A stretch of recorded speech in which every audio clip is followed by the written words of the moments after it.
ಜೀವನದಲ್ಲಿ ಸಂಗಾತಿಯನ್ನು ಎಷ್ಟೇ ಇಷ್ಟಪಟ್ಟು ಮದುವೆಯಾದರೂ ಒಂದಲ್ಲ ಒಂದಿನ ಇವಳನ್ನು ಅಥವಾ ಇವನನ್ನು ಏಕಾದರೂ ಮದುವೆಯಾದೆ ಅನಿಸುತ್ತೆ.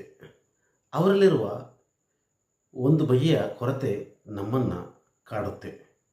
ಅದೇ ಇನ್ನೊಬ್ಬರ ಜೀವನವನ್ನು ನೋಡಿದಾಗ ಆತನ ಹಾಗೆ ಅಥವಾ ಆಕೆಯ ಅಥವಾ ಅವಳ ಹಾಗೆ ನನ್ನ ಸಂಗಾತಿ ಇದ್ದಿದ್ದರೆ ಎಷ್ಟು ಚೆನ್ನಾಗಿತ್ತು ಅನಿಸುತ್ತೆ.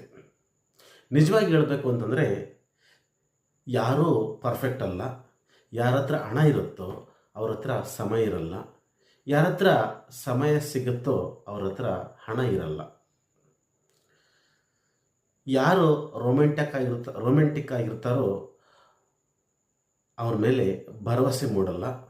ಯಾರು ಗಂಭೀರವಾಗಿರ್ತಾರೋ ಅವ್ರ ಹತ್ರ ಏನು ಹಂಚ್ಕೊಳ್ಳೋಕ್ಕೆ ಆಗಲ್ಲ.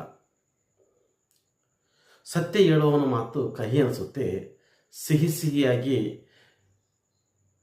ಮಾತನಾಡುವವನ ಮೇಲೆ ಡೌಟ್ ಬರುತ್ತೆ. ಯಾರು ಸೈಲೆಂಟ್ ಆಗಿರ್ತಾರೋ ಅವರು ಬೋರಿಂಗ್ ಅನಿಸುತ್ತಾರೆ. ಯಾರು ಅಟ್ರಾಕ್ಟಿವ್ ಆಗಿರ್ತಾರೋ ಅವರು ಲಾಯಲ್ ಆಗಿರಲ್ಲ. ಯಾರು ಎಲ್ಲ ವಿಷಯಕ್ಕೂ ಅವೈಲೇಬಲ್ ಆಗಿರ್ತಾರೋ ಅವರಿಗೆ ಗೌರವ ಅಥವಾ ಮರ್ಯಾದೆ ಸಿಗಲ್ಲ. ಹಾಗಾಗಿ ನಾವು ಬಯಸುವಂಥ ಪರ್ಫೆಕ್ಟ್ ವ್ಯಕ್ತಿ ಸಿಗೋದು ಬಹುತೇಕ ಅಥವಾ ಆಲ್ಮೋಸ್ಟ್ ಸಾಧ್ಯ ಇಲ್ಲ.